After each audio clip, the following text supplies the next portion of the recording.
now we will look at using interdental brushes, such as TPs.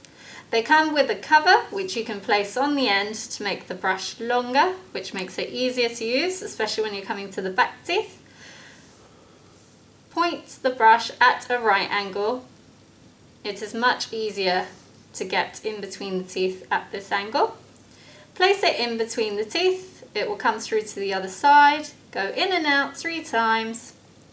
Bring the brush out and continue until you have done all of the teeth. This needs to be done once a day, as this area is an area which is missed by your toothbrush, which means that plaque will still be there, which can irritate your teeth and gums.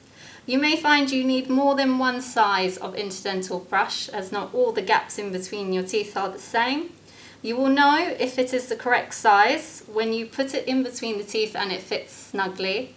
If it is going in very loosely and easily, you need to go up a size. And if you're trying to force it into a gap, then you need to go down a size. These brushes can be reused. Rinse them off with some water and let them air dry naturally.